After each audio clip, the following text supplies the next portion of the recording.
Assalamualaikum warahmatullahi wabarakatuh. Perkenalkan, nama saya Alia Saka dari kelas 11 MIPA 2. Sebelum saya memulai pemaparannya, terima kasih untuk Bu Erli dan Pak Zain, serta Pak Bakti, Pak Komar, dan Bu Rizky yang sudah hadir pada sidang saya kali ini. Judul karya ilmiah saya adalah pengaruh kebiasaan sarapan terhadap konsentrasi belajar peserta didik angkatan ke-27 SMA Alizar Pondok Labu. Hal-hal yang akan saya bahas pada hari ini, pertama ada latar belakang dari penelitiannya, kedua ada landasan teori yang digunakan, ketiga ada rumusan masalahnya, keempat ada tujuan penelitiannya, hipotesis, manfaat dari penelitian ini, metode penelitian yang digunakan, lalu pembahasan dari angket, uji hipotesisnya, kesimpulan serta saran. Pertama adalah latar belakangnya. Latar belakangnya di sini pertama ada konsentrasi belajar.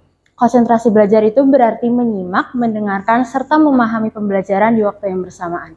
Tentunya hal itu memerlukan konsentrasi yang tinggi. Selanjutnya adalah sarapan. Sarapan merupakan kegiatan makan pagi yang dilakukan sebelum menjalankan aktivitas. Dan berikut adalah alasan saya mengambil judul penelitian ini. Alasannya adalah pengalaman pribadi saya yang sempat menderita gastritis atau MAH akibat tidak terbiasa mengonsumsi sarapan. Dan hal tersebut juga berdampak dengan menurunnya konsentrasi belajar saya. Ada landasan teori, di sini terbagi menjadi dua, ada konsentrasi belajar sebagai variabel terikatnya. Konsentrasi belajar di sini berarti pemusatan perhatian atau pikiran terhadap pembelajaran. Pemusatan pemikiran adalah perhatian dalam proses belajar agar dapat memahami seluruh materi pembelajaran. Di sini terbagi menjadi dua, yaitu sambutan psikomotorik yang dapat dikategorikan dengan membuat catatan, menulis info, mengerjakan tugas, dan lain-lain. Selanjutnya adalah sambutan lisan, yaitu menjadi pembicara, menyanggah pendapat, serta menjawab hasil diskusi di kelas. Yang kedua adalah sarapan sebagai variabel bebasnya. Sarapan merupakan konsumsi energi pertama setelah tubuh puasa atau tidur selama 8 jam. Sarapan yang baik adalah sarapan yang tidak hanya kenyang di waktu pagi saja, namun memiliki menu sarapan yang baik dengan indikator makanan yang bisa menambah energi. Contoh makanan yang dapat menambah energi di sini ada ubi jalar, pisang, oatmeal, dan lain-lain. Untuk rumusan masalahnya adalah apakah kegiatan sarapan berpengaruh terhadap konsentrasi belajar peserta didik SMA Alizar Pondok Labu angkatan ke-27. Tujuan dari penelitian ini untuk mengetahui pentingnya pengaruh sarapan untuk kinerja otak berdasarkan konsentrasi belajar. Hipotesisnya adalah kebiasaan melakukan kegiatan sarapan yang dilakukan oleh seseorang akan berdampak baik bagi tingkat konsentrasi belajarnya dibandingkan dengan yang tidak melakukan kegiatan sarapan. Manfaat dari penelitian ini yang pertama adalah mengetahui seberapa penting peran sarapan terhadap konsentrasi belajar. Lalu yang kedua adalah dampak pada konsentrasi saat kita mengonsumsi atau tidak mengonsumsi sarapan. Dan yang ketiga adalah menambah wawasan pembaca serta saya sebagai penulis. Yang keempat adalah ajakan untuk membentuk kebiasaan baru yaitu rutin mengonsumsi sarapan. Metode penelitian yang pertama ada populasi. Populasi penelitiannya adalah peserta didik kelas 11 MIPA SMA Alizar Pondok Labu angkatan ke-27 yang berjumlah 103 orang dengan sampel yang berjumlah 46 orang. Untuk jenis penelitian ini dilakukan menggunakan metode kuantitatif dengan skala 5 Likert. Teknik pengambilan data yang dilakukan adalah dengan penyebaran angket dalam platform Google Form. Pembahasan terkait angket dari variabel terikat. Yang pertama ada pernyataan tentang memperhatikan penjelasan guru di kelas. Didapatkan hasil bahwa 56,5% dari responden memilih sering memperhatikan penjelasan guru di kelas. Selanjutnya pernyataan tentang membuat catatan untuk saat mengikuti pembelajaran di kelas. 45,7% responden memilih sering membuat catatan saat mengikuti pembelajaran di kelas. Lalu pernyataan tentang menulis informasi-informasi penting saat mengikuti pembelajaran di kelas. 45,7% dari responden memilih selalu menulis informasi-informasi yang penting. Dan yang terakhir adalah mengerjakan tugas sekolah yang diberikan. 54,3% dari responden memilih selalu mengerjakan tugas sekolah yang diberikan. Selanjutnya adalah pembahasan angket dari variabel bebas. Yang pertama ada pernyataan tentang rutin mengonsumsi sarapan setiap hari. 45,7% dari responden memilih selalu rutin mengonsumsi sarapannya setiap hari. Lalu pernyataan tentang mengonsumsi sarapan tepat waktu. 32,6% dari responden memilih selalu mengonsumsi sarapannya tepat waktu.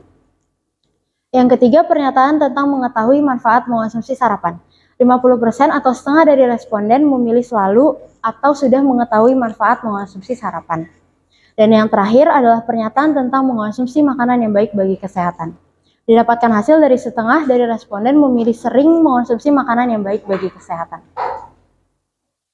Uji hipotesis didapatkan hasil dari variabel terikat, yaitu konsentrasi belajar sebanyak 67% atau dengan indikator cukup baik. Untuk variabel bebas, yaitu sarapan, sebanyak 73% atau dengan indikator baik. Kedua hasil variabel yang baik ini menandakan bahwa variabel bebas berpengaruh terhadap variabel terikat, dan dapat disimpulkan bahwa hipotesis peneliti diterima. Kesimpulan dari penelitian ini, yang pertama adalah kebiasaan mengonsumsi sarapan berpengaruh terhadap konsentrasi belajar peserta didik. Serta peserta didik yang memiliki kebiasaan mengonsumsi sarapan pagi memiliki konsentrasi belajar yang baik.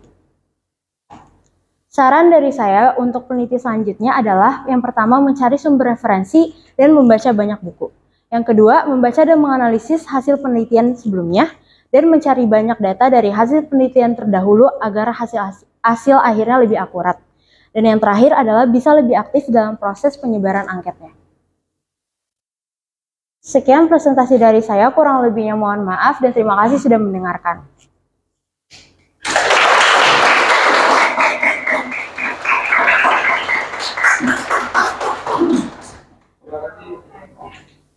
Oh iya, terima kasih pada Ali ya, sudah mempresentasikan penelitiannya. Berapa bulan? 5 bulan, 5-6 bulan. Senang? Alhamdulillah. Oke, selamat ya, Arya ya. Jadi sudah Ibu pelajari. Ibu mau tahu nih dalam penyusunan instrumen variabel ini ambil dari teori. Teori penelitian orang lain. Teori penelitian orang lain untuk instrumen. Jadi kan instrumen itu kita indikator, deskriptor gitu ya. Nah ini menggunakan teorinya sih. Dari searching, Bu. Dari landasan teori dari internet. Jadi dari jurnal orang lain. Masih jurnal itu bilang ini teorinya siapa? Tentang konsentrasi belajar ngambil teori siapa? Misalnya kan perkembangan teorinya Havelock gitu.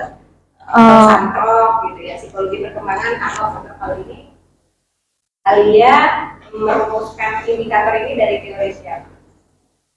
Kayaknya ada di KI saya deh, boleh dibuka. Boleh dibantu Ibu tahu teorinya.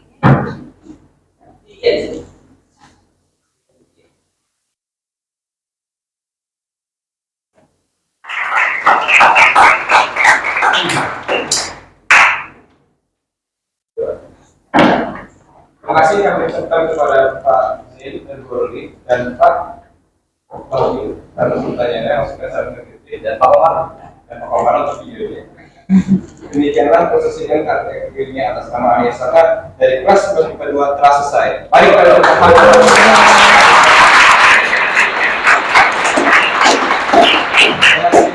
Assalamualaikum warahmatullahi wabarakatuh. Waalaikumsalam.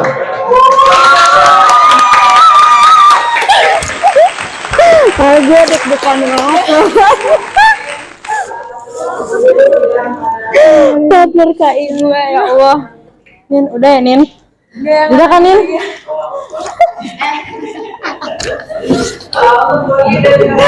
Mantap Pak, udah selesai.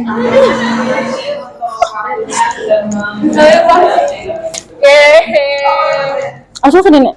Semangat.